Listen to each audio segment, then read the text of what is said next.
for this episode, I think it's fitting for someone else to do the intro, not us. So I'm going to go ahead and throw it over to William Regal.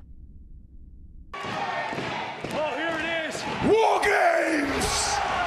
But no, for real, in a lot of ways, this episode resembled pro wrestling. I mean, you have War Games, you have Pulaski saying that Kohlrami needs an attitude adjustment. You have two hot baby faces going at each other, only for a heel to come in with the steel chair. The heel return run-in. Yeah, it's like, oh, which baby face is going to come up on top? Nope, DQ. Yeah, boo, double. Oh my God, it's the Ferengi! For those of you who are confused during that, I'm sorry, but we're wrestlers here. Watch pro wrestling. Watch pro wrestling. Oh, it's fake. So is Star Trek and everything else. So is this. The hunt begins, number one. The crew battles each other in simulated war games.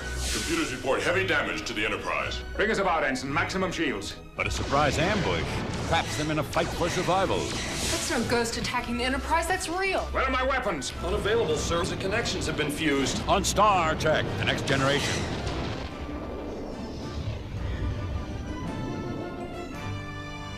I've been waiting like this whole time. I've been curious. Can they pull off an episode that doesn't focus on just one character mainly and still be that high, tier episode? And this, I think, was the example of it.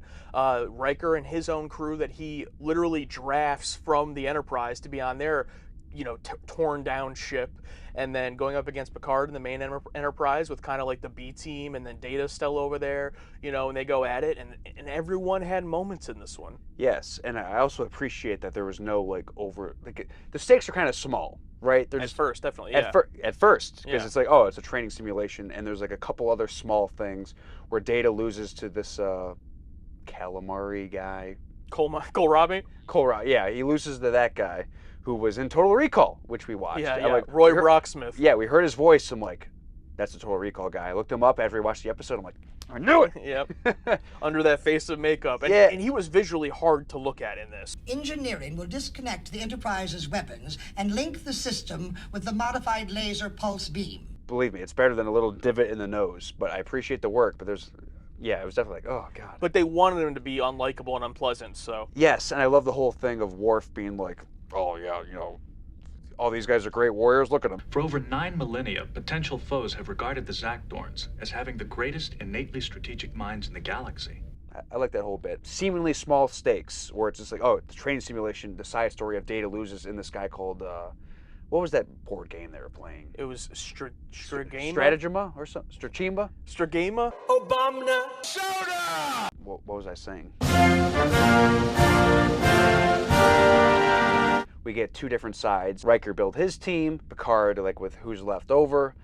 Picard, put over Riker to an insane amount. He's the best man I've ever worked with, especially when this other guy is like, oh, he's, I looked at his past reports, blah, blah, blah. Only a fool would question Commander Riker's dedication to Starfleet and the men and women under his command.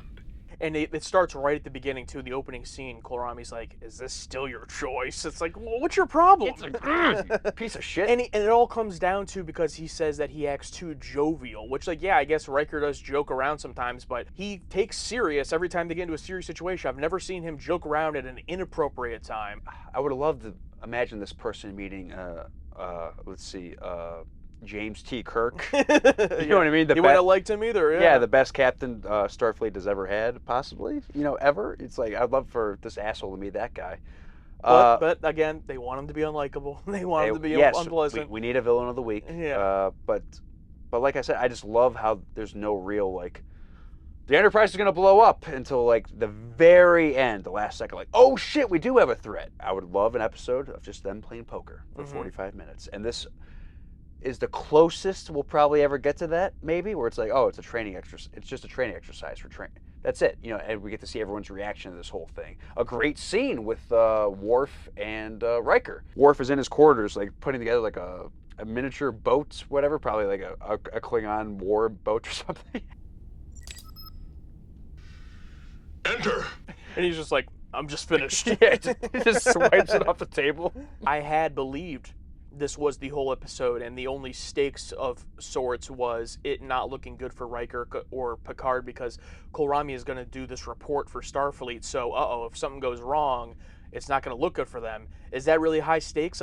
It's not life or death, but it was enough. I got invested, True. And I was curious how it was going to end. So because they did that so well, when the Ferengi actually come in, it was a genuine shock. I am Braktor, leader of the Ferengi attack vessel Krikta. Now, the Ferengi coming in at any point would have been a shock because they've been gone so long. Episode 9 of Season 1, so a full season and a half plus, they've been gone. So anytime they would have showed up, it would have been a shock. But in this scenario, the way they did it, I did not expect it at all. So it was done really well. And they actually had a background instead of like a blank white screen when they came up on the view screen. Yeah. And also, I thought totally they were just going to go like, oh, this is going to be another trick. You know what I mean? Another trick by our B team, our Riker team. Like, oh yeah, of course.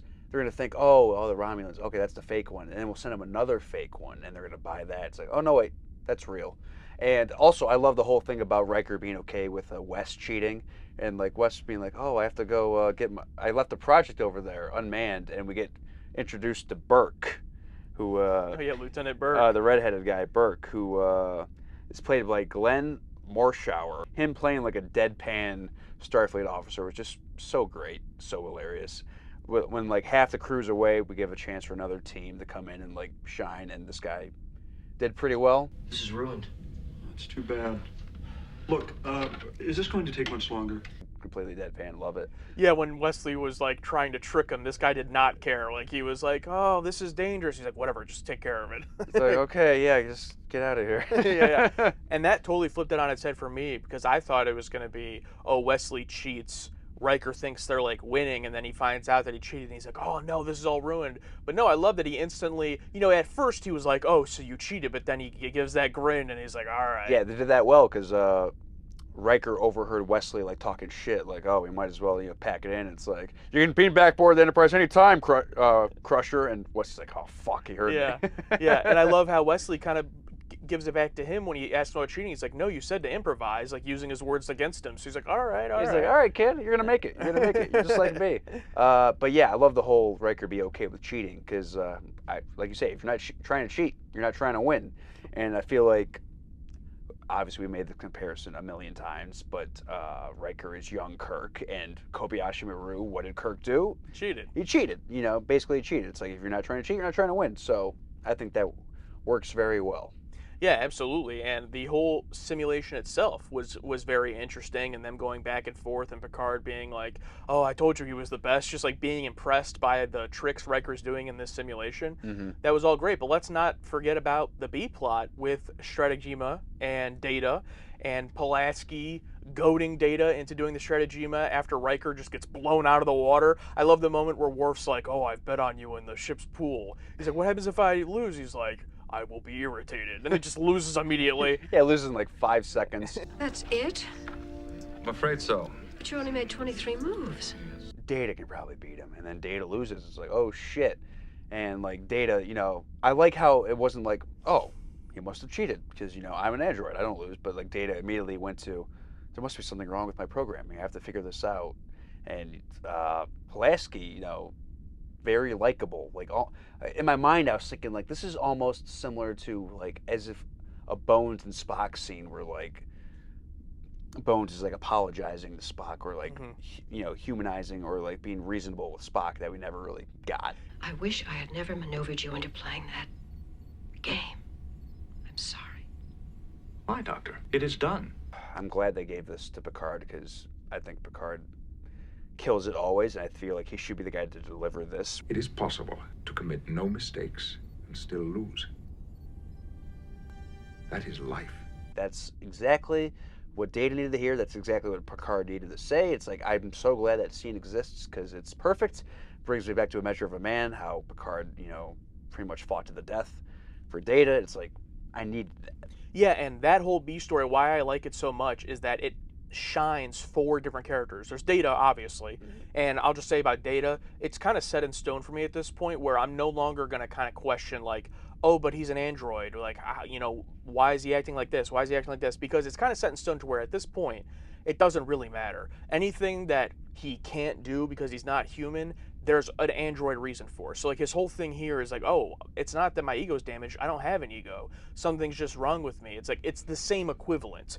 Or like when Troy and Pulaski go to Picard and they're like, oh, you have to talk to him, and he's like, you're giving him emotions he doesn't have. It's like, well, whether it's emotions or his android algorithms, it's like it's the same thing. So it's like I just kind of see him now as just a human, but he just happens to be an android. Yeah, after Measure of a Man, I think we should all look at him. But even outside of him, it also shines on Pulaski, shines on Picard, and Troy as well gets that moment with him where she's having trouble being the counselor to an android. Yes, Troy's the counselor, and what a perfect example to help Troy shine more is to have her counsel someone with no emotions, nothing that she can like forcefully, read. While it can be ego bruising, But, Counselor, I do not have an ego. a loss can be disheartening. I do not have a... Data. I can't read your thoughts and help you from there. It's like I just got to do it on my own. I think that even adds more to Troy.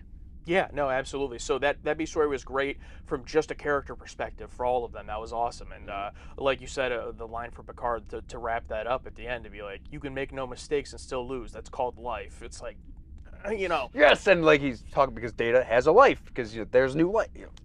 Absolutely. I love that they never get out of anything with just brute force or attack. It's all strategy. And this episode is all about strategy, from the stratagema to the simulation. The whole thing's about strategy. Yeah. And this whole idea of tricking them by blowing up Riker's ship, but then they use their warp right at that second. Yeah, they use that thing that Wesley brought aboard, where Picard didn't even know they had it. It's like, oh, well, actually, we were going to cheat, so we have to. It's like, oh, really? It's like, didn't Picard say it? That's why he's number one. Yeah, absolutely. And it tricks them, and then they do the sensor thing where it makes it look like there's another Federation ship coming, so the Ferengi get out of there. Yep. And just excellent. I also like how Kolrami, throughout the episode, I'm thinking like, oh, he's actually more devious than just he's actually wanting to get Riker out of here. He has something against him. Or he's the one that called in the Ferengi. But no, he just ends up being a dick, and that's it. Yeah, he's just a guy that works with Starfleet that just is a dick, But he eats crow, and he's like, okay, I'm very impressed. I'll give you both great reports. And then Data doesn't beat him, but forces him to quit in stratagema because he learns, oh, don't be on the offensive trying to win, just be on the defensive, and he just can't beat him, but he also can't be beat. So the guy just gets frustrated and leaves. Yeah, so he basically beats him because he quits. And Yeah. there's more than one strategy. There's more. What does Picard say? There's more than one solution. I think even Worf says it as well in the last episode. There's more than one solution. I busted him up. We love the emotional endings, credit on screen, but if you're going to have the fun, everyone laughing moment, that was a good one to have. Yes, better than on the bridge and then, engage, Yeah. I like those where it fits in the episode. Also, got to bring it up before I forget, the design of the ship that Riker and the other crew was on. I love that design. The usual Enterprise just has the two long ends. This one had four, looked badass. Felt like it was a missed opportunity to have it look exactly like the TOS set. That might have been like a little too on the nose, but I would have loved it. Do they even have that set still at this time? Don't you feel like that? TV, they just destroy it as soon as their show's canceled. They just destroy it. Destroy this garbage. They didn't know that people like 60 years later would be talking about it. Oh, it takes me back. I wouldn't be surprised once we read the patron takes if that set was included somewhere in Star Trek V, because they were made around. They would have been around that time. Oh, maybe. Maybe not. That's purely speculation on my part. I won't be surprised though if they say that, because that set had to come from somewhere. It was great. Felt completely different from the last. Like both the last one we watched is great in different ways. Character development, low stakes then high stakes when needed. I just love how they introduced it at the very end. You know what I mean? Like there wasn't no overlooming. Oh yeah, the ship's gonna blow up. Like the entire thing was low stakes, and then they introduced it at the very This episode checked a lot of boxes for me. Yeah, absolutely. And I'm excited to get to what the patrons are going to say, because with the last episode, I was pretty confident they were going to like it too. But this one, I don't know. Maybe they will all really like it, but I'm just less confident. I'm very interested to see what they have to say. I feel like this one would be a little more mixed. I'm excited to see. Yeah, let's see. This right off the bat, this one's from Guinevere. I got to read this one. It's nice to see the development between Data and Dr. Pulaski in this episode. Not only has she apparently become a fan of Data, but she also seems to now genuinely care about his well-being. Yes, talk about some slow, well-deserved character development. I love it. I wish it came earlier because, man, we were on the Pulaski hate train for a bit. I mean, mainly because of the absence of Dr. Crusher, but they're really starting to make her a little more likable. Yeah, absolutely. I mean, look, she's still very far from my favorite character on the show. Oh yeah, for sure. I mean, but the actress is good. Dinah Muldaur is a good actress. She plays her part well. It's just not, my favorite. But I mean, yeah, it's better than some of the episodes. This one's from Gregory. Hey, Captain Riker is back. True. It's funny how we're seeing him be a captain of all these other ships. Yeah. This was sort of a turning point from peaceful exploration to we need to prepare for the Borg, and we didn't bring that up. We'll talk. Oh about yeah, that. they mentioned the Borg. Yeah, that's why they're doing this. They are coming, and we don't want to be caught with our britches down, as another captain of the Enterprise once said. It's a fun war game season finale. Wait, what's that? No, I don't know what you're talking about. End communication. Because it's not actually the season finale. Oh, yeah. And the next episode's apparently really bad. But, I mean, in a way, I could see this serving as a season finale for sure. I mean, it was, yeah. Yeah, absolutely. All right, this one's from Jeff. Picard versus Riker, round 3. In round 1, Picard surrendered to Captain Riker of the POG. In round 2, Riker failed to rebut a full-force Picard speech at Data's hearing. Here in round 3, ... game canceled on account of Ferengi interference. Classic. Who do you think would have won if they had finished the war games? I don't want to know. I don't. I mean, it's all the two previous encounters you mentioned are completely different situations. I'd like to think Picard wins because it's kind of like Obi-Wan Kenobi always defeating Anakin. Master always wins. You know what I mean? Whatever the situation, but it's like I don't know. Yeah, if I was coming from a writer's perspective. I've never written anything in my life. If I was coming from a writer's perspective, I would say, yeah, Riker really, really well with the resources he has are holding him back. He gets that close, but then fails, and you're left to wonder, oh, but what if they both had the Enterprise D? What if they were on even ground? And it just leaves you wondering. Yeah. To kind of put Riker on that same level. Yeah, Riker's at a disadvantage, but he comes close. Yeah. That's how it's got to be. Exactly. You know what I mean? It's like, oh, I don't know, because Riker eventually has to become captain on his own at some point, possibly when Picard retired. You'd think that'd be very weird. No one tell us, but it'd be very weird if like this whole storyline of Riker is like the whole point of his character is that he's the up and coming, he's gonna be the next captain. What if he just never becomes captain in any Star Trek ever? Like, wouldn't that be? Like, you know what I mean? He's like 60 years old, just first like, officer, just like underachieves. We'll see. This one's from Michael. I feel like this episode gets a bad rap, but I really like it. I'm interested in that. I have not seen a negative take yet. Yeah, bad rap. From who? Yeah, we'll see if maybe there's some in here. Definitely one of the more memorable Season 2 episodes. I like the arc for Data, and we get another classic Picard quote. Also, Riker and Worf showing their guile is fun. Yeah, so yeah, I'm interested. Yeah, maybe, I don't know what it's rated on IMDb or what the consensus is, but yeah, these are all pretty positive so far. Well, IMDb isn't real, people. This was from James. Given they just had their asses handed to them by the Borg, I question why Picard and Riker were so resistant to hone their combat skills. Very true. And they do admit that, kind of, but also just the whole conversation of like, this isn't a military, blah, blah, blah. Like, I get what he's saying. It's more about exploration, but it's like we've seen so much combat, ship-to-ship combat or individual combat throughout Star Trek TOS, but even TNG, that it's like, who you fooling? Yeah, like, you guys are a military. It is what it is. Yeah, it's like, like it feels like some weird, like, God, I'm thinking like Starship Trooper. You haven't seen, but very like on the note communist. It's like, oh no, we're just exploration, but they're like, colonizing all these. I mean, they're not, but you know what I mean. It's like, oh, we're not. We're just seeking new life, but it always runs into a problem. Yeah, and like even for Riker to say like, oh, that's a waste of time. I was like, well, that kind of caught me off guard. It's like training always helps, Like, this one's from Star Trekkie-Borg. I'll predict you enjoy it. I'll also predict that as soon as Kulrami starts talking, you'll immediately know he's playing a pompous ass, which is not really too different from the actor's character in Total Recall. I knew we were right. Oh, I'm sorry, I forgot to bring up. This episode was directed by Robert Shearer, who had only directed one Star Trek TNG episode before this, and that was The Measure of a Man. Really? So batting 2 for 2 right now. It's amazing he didn't direct the one before this. It's amazing how he directed this one. Yeah. That's funny. This is from Darren. This is my all-time favorite episode of TNG. Hell yeah. Here's why.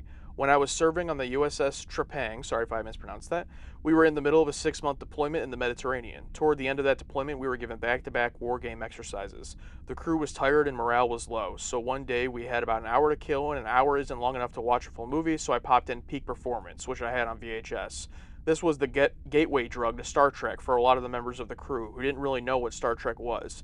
Even the captain came down to watch it with us. We found it so relatable. That's awesome. You just popped in this episode on Yeah. that ship.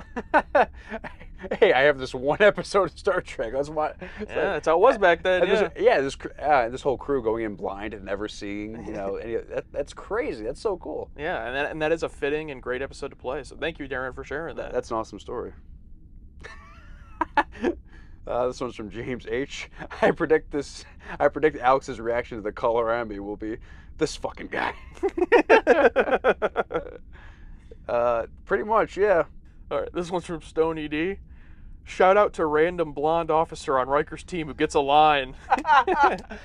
We made a comment on that during the reaction where she's like, I think it's Worf and Riker talking, Yeah. and then she's just like, and I'm like, wow, this extra is really pushing it far here. But she does say something. I'm like, Yeah. okay. I thought she was just like, oh, the camera's right there. Yeah. Okay.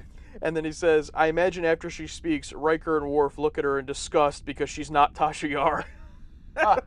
Oh, Tasha. All right, this one's from Silk. Oh, yes. And that's kind of how I feel about the episode. So clearly I was wrong. Is that it? Yeah. Oh, yes. Clearly I was wrong there. That was pretty positive from the patrons there, too. So they kind of agree. Look, if all of Star Trek, this series in particular, but if it was all episodes like these last two, we would like be over the moon. We'd be like joyous in every episode. And the thing is, we could pretend every episode and act like they're as good as these last two or the stronger ones in this season, but it's like, that's why we don't. It's like, that's why we're realistic and we point out flaws that maybe make you guys mad or you don't agree with, or you try to, make excuses for the show or the characters. It's because we have a high bar set by this own show. Like, our high bar isn't stuff coming out in 2024 or even TOS. Definitely not, yeah. Yeah, or even TOS or anything like that. Our bar is the best episodes of this show. So when the other episodes aren't as good as this, that's frustrating. But when you get to an episode that's as good as this, or as the last one as well, it's like, holy shit, I love this show so much. Yeah, it's so funny how we're only basing this based on previous Star Trek, and now that we've watched like 2 seasons of TNG, we're just basing this based on the best episodes of TNG. And it's like weird how like some of these episodes are the best pieces of like storytelling like of TV like ever, and it's weird how some of them are also like complete trash. Yeah, complete dog shit. It's like, I love that, like, what happened, like who worked on which episodes, like which was like a perfect story, and like which was like, this is a fucking disaster. Like, I gotta watch that William Shatner documentary. Apparently there's one out now in theaters. Oh. Where it's like, oh, just call me Bill or something. I'm not gonna dare to watch it because of course it'll be like, oh, Star Trek 6. Oh yeah, it's Star Trek 6. Or I remember in TNG season 3 episode 1. It's like, yeah.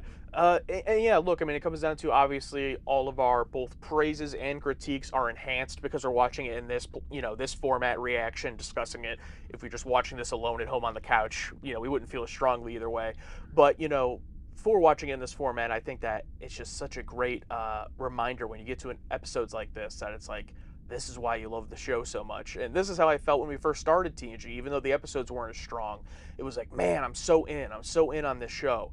And as it goes along, like with any show, you can sometimes start to fall off or start to be like, oh, what are we doing here? The honeymoon phase ends, and you're like, oh. And you're like, oh, okay. And not to say the season was bad. There were a lot of highlights. It was just a lot of ups and downs. And I'm just glad we've ended on this, what seems like a high, until what seems like it's going to be one of the worst episodes ever, which we're going to watch live. So. Yes, which I'm super excited to watch live. I mean, maybe this final episode is why people are so negative on this season, because for the most part, I'm pretty positive on this season. I mean, it started off terribly, but, it ended. I mean, these 2 episodes we watched have been wonderful, but maybe this last episode is that bad where it just tanks the rest of the season because of how bad it is. Like, I don't know. Well, that'll be the last discussion like this for this season. Will be the last discussion ever. I don't know. We'll see. We'll see. We'll see. No, it won't be. But, it won't be. This is too fun. Yeah, too fun. But yeah, it'll be interesting. The next time that we're not live and we're talking about Star Trek like this, it'll be season 3. So that's gonna be pretty wild. We're finally there. It almost feels like we're starting like TNG. Like it feels like we're starting a new show. The real show. Yeah, the real show, the good show that everyone like praises. Like Yeah. we're finally starting that show. It just feels weird. Can you imagine how much we're gonna get ripped apart? Whatever that first episode is that we don't like, whether it's episode 1 of season 3 or episode 10, like whatever it is, when we reach that episode that we don't care for, it's gonna be ruthless. I can't wait. Oh, it's gonna boost the numbers are gonna go crazy. The algorithm.